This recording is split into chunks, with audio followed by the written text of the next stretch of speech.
Hello and welcome to the Bourbon Bear, and fresh off a YouTube copyright infringement back online, and today we are here to discuss not only the Bears-Commanders game, but also we have Bondo on the phone for Bondo's Bets. How are we doing today, Bondo? I'm doing fantastic. How you boys doing? Doing well, doing well. All right, Bondo, we have a short episode today, so we need you to hop right into it, though. Say it again. I want you to brag about the 4-1 last week. Bondo was 4-1 last week, but unfortunately I was suspended by YouTube. But Bondo, we need a quick episode here. Can we get your picks right off the bat? All right. Well, boys, I'm ready. I'm ready to fire. This week, Bondo's picks: Detroit, Dallas, Tennessee, Texas, and Kansas City with the bonus pick. No Bears this week, huh, Bondo? Well, I kind of like them, but I'm 0-3-1 with the Bears, and I still believe. And if I had to put a pick, I would put the Bears +6, but I'm not doing it in my picks. That's all good. All right, Bondo, we appreciate the effort. Go Bears. Yeah, just remember, take care of Bondo one of these days. I need a bourbon. Sounds good. And there you have Bondo's Bets. But Kevin, hopping right into it, though, obviously the Bears fall to 0-4 last week. Heart just crushing, broken, just tear it all down, defeat against Denver. Were there any positives you took away from the game? Yeah, that they lost. No, not to get into that, but I think it could be a positive thing moving forward. But I was really hoping to get to 1-3 so that this game would mean something. I think this is the most dead I've seen the city for a primetime game in a long time. So I'm with you there too, just in the sense that if they had won, this game could have been watchable. But now we're kind of just walking into a situation where I think most Chicago fans, especially those who follow football, want them to lose because this Caleb pick is actually becoming an irrelevant possibility, which is terrifying. yeah, and to think that we might have to rebuild this thing. I know there's rumors of Flus getting fired with the loss. Called it. I don't know who would hop in, but I mean at that point it's kind of a lost season, and start looking towards the future. So before we go any more, in breaking news, Dick Butkus has passed away. Got to take a moment, drink to the man. Hell of a guy.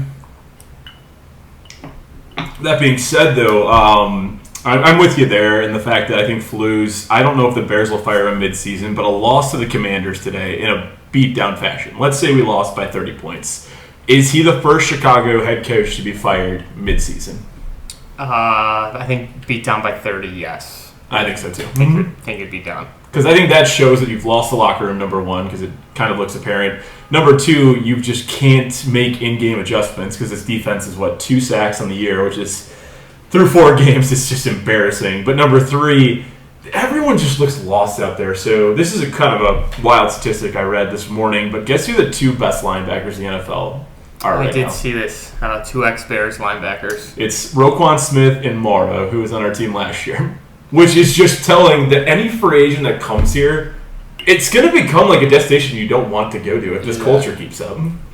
Yeah, no, I think Flus is a dead man walking, which is unfortunate. Yeah. I was really excited about the hits principle, but no, that's a joke. I think we got to move towards an offensive-minded coach, and but yeah.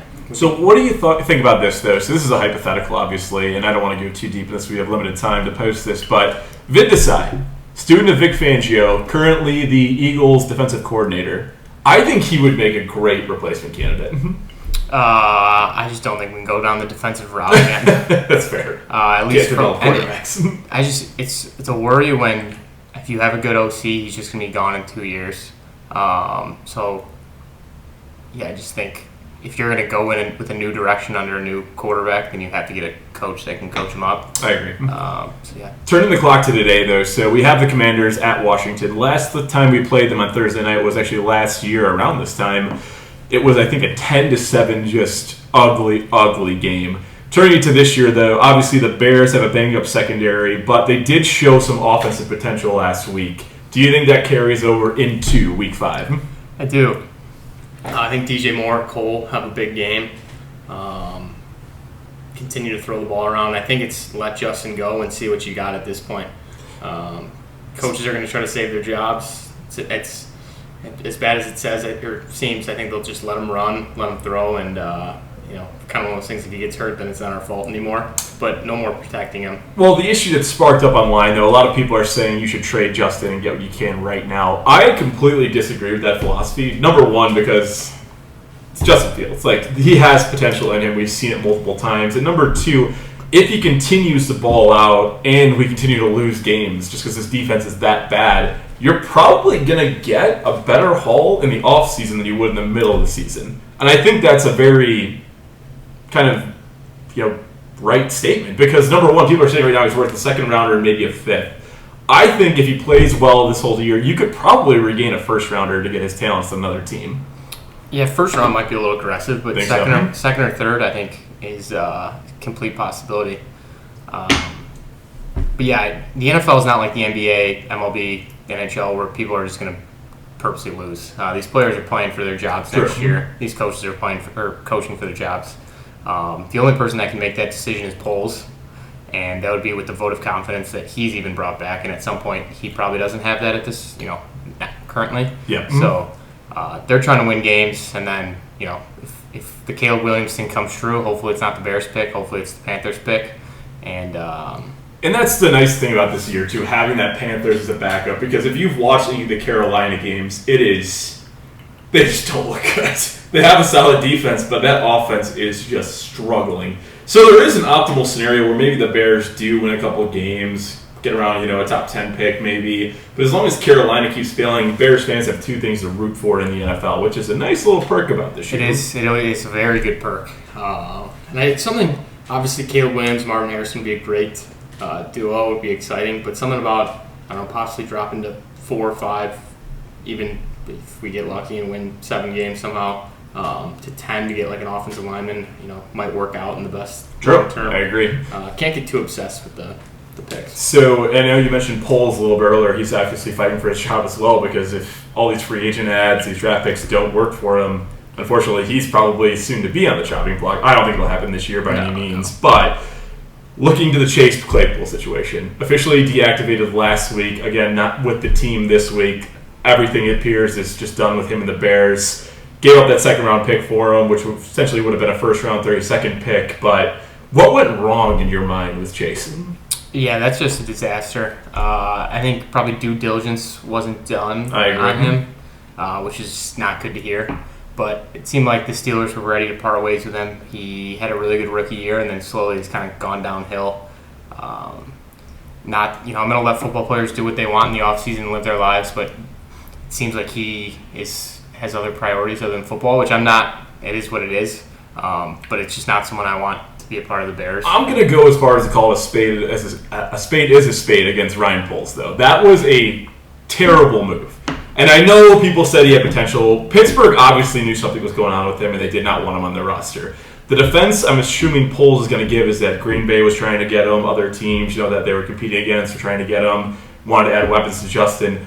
The Bears' offense finally clicked when he wasn't on the field, though. Yeah. No, it was a complete disaster. And that goes against Poles. No matter how much you like what he's done, that's a huge, huge mistake. Again, I called Eberflus at the beginning of the year. I did not think Poles because I was always in love with what he was doing with this team. But now is his seat going to be hot, obviously going into year 3 once this year's over? Yeah, I like Poles' charisma. You hope, Braxton Jones gets healthy quickly just to see what he has. Kind of give us an easy decision if it's worth drafting a left tackle or not. I don't know when or if he'll be back this year.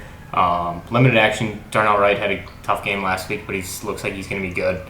I think the biggest thing for them is I don't know what they're doing with the interior offensive line. Oh, God, it's a nightmare. Lucas Patrick is issues.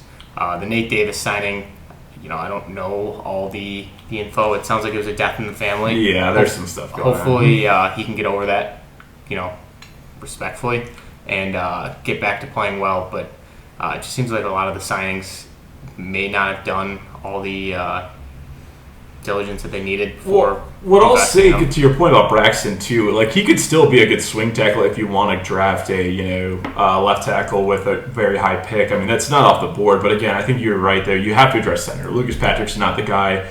his grades have just been atrocious, and this is just terrible for Justin's development as a whole. But turning it to tonight, you're going against a defensive line with 4 first-round picks on it, and they could have a field day with that interior line. Tevin Jenkins being back, I don't know how much action he's going to see, but what do you think, I guess, in terms of how this offense is going to play tonight, in terms of points or however you want to predict it?